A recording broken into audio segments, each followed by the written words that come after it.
Your Samsung Galaxy S21 5G discharges way too fast? Are you generally unhappy with your battery's performance? In this repair video, we show you how you can easily replace it yourself.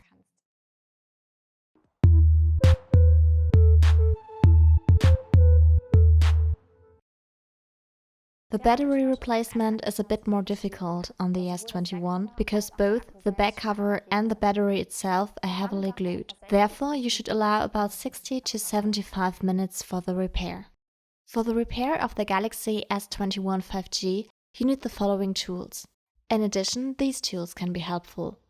All tools and an original Samsung replacement battery can be found in our online store at iDoc.eu.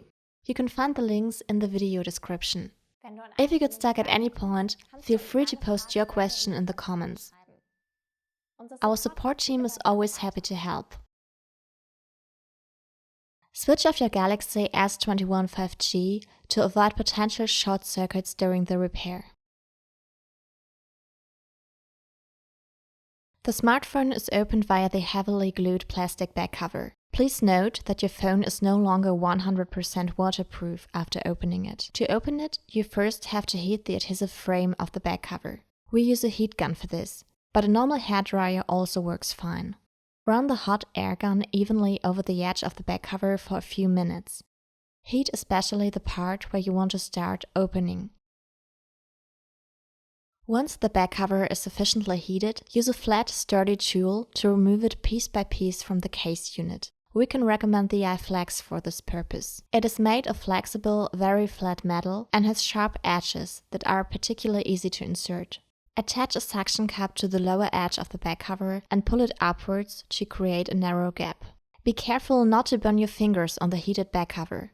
Then, carefully insert the iFlex between the back cover and the case frame. Do not insert it too deeply so as not to damage anything inside the device. Since you can quickly scratch something with the sharp edges of the iFlex, we recommend switching to a plastic tool like the iPlastics as soon as possible. Run the tool along the edge of the back cover and detach it piece by piece from the rest of the case.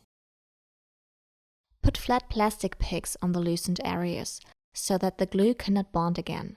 Heat the edge from time to time and work your way forward. Be especially careful on the sensitive camera module. We recommend that you work with a hard plastic pick at this point, as its shape ensures that it cannot be inserted too deeply.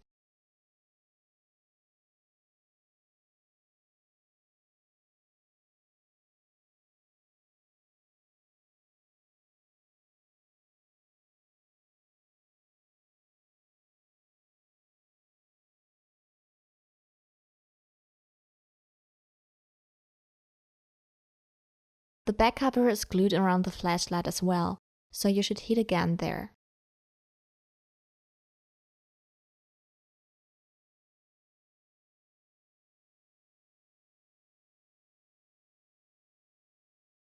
Once the back cover is completely detached, you can remove all flat picks and take it off. On the inner side of the back cover, you can now see the adhesive frame that we heated up and loosened. As mentioned, it is glued separately around the flashlight. Put the back cover aside. Then take a Phillips screwdriver and a screw storage, such as a magnetic pad, to loosen the screws of the NFC antenna and store them safely.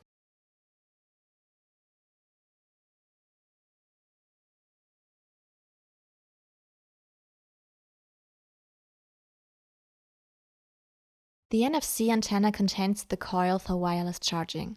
Its metal cover protects the motherboard. Carefully fold the cover upwards. Underneath it, the orange connector of the battery and the black connector of the NFC antenna are located directly next to each other. Separate both connectors by carefully levering them off the motherboard with a plastic spatula. To avoid short circuits during the repair, you should separate the battery connector first. Small parts on the motherboard can easily be damaged, so make sure you lever from a free side if possible.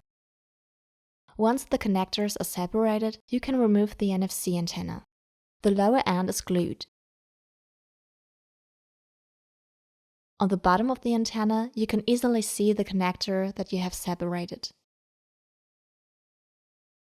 To be able to separate the cables above the battery, the speaker has to be removed next. First, unscrew its 6 Phillips screws.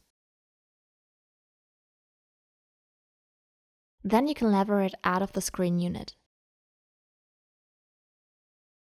A small arrow in the upper left corner marks the recess where you can place your tool.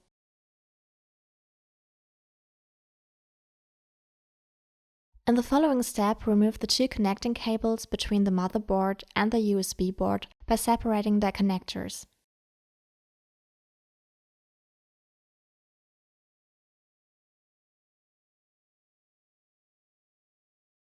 For the first time, the screen cable is not enclosed in the screen unit. Thanks to a separate slot, it can be completely removed and thus also be replaced if necessary.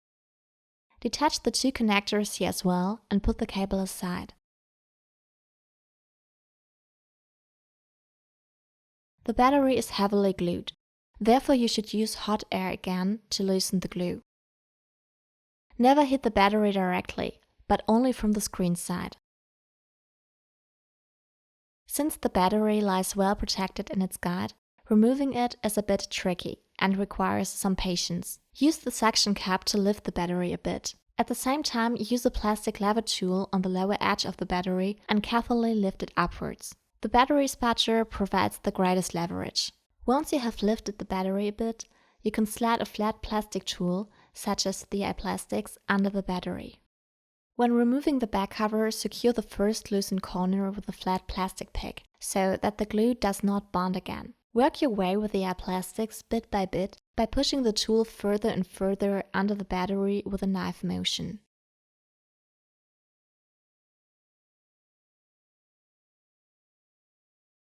When the glue is loosened, you can lift the battery and remove it from the device. As you can see, it has been glued over a large area. If the adhesive residues in the screen unit form larger lumps, you should remove them so that the new battery sits level.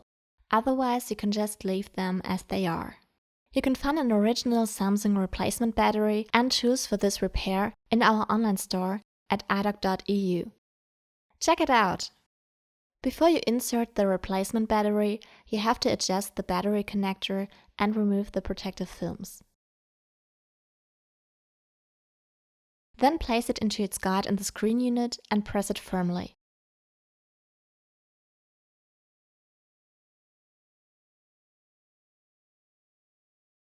Position the screen cable over the battery again and attach its 2 connectors.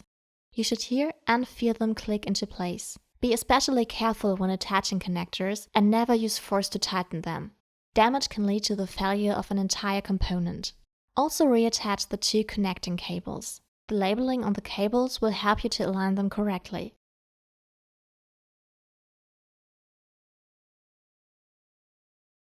Reinstall the speaker. It has 3 small lugs. You have to hook them into the frame of the screen unit so that it sits evenly. You can then screw the speaker back into place.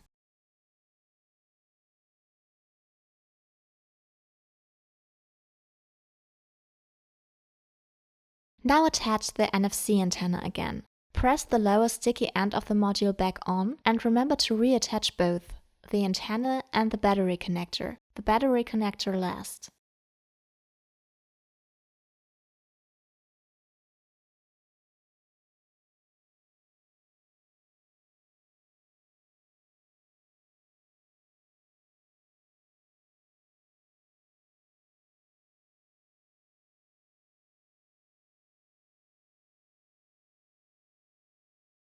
Finally, screw the metal cover back on.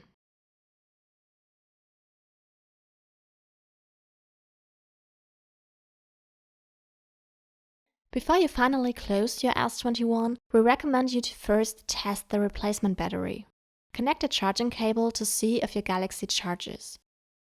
If you have a wireless charger, you should also check the function of the NFC antenna. Our checklist can give you a good orientation for testing. We'll link it to you in the info box. Call up the Samsung test menu via *#0* to test other basic functions, such as the speaker. This way you can make sure that your repair was successful. If something does not work properly, check again if all components are attached and screwed correctly. Align the back cover over the screen unit and press it firmly along the frame, so that it sits evenly everywhere. To ensure that the adhesive bonds properly, you should heat the edge of the back cover for a few minutes and then weigh it down with a couple of books or press it together with the help of clips, as in our example.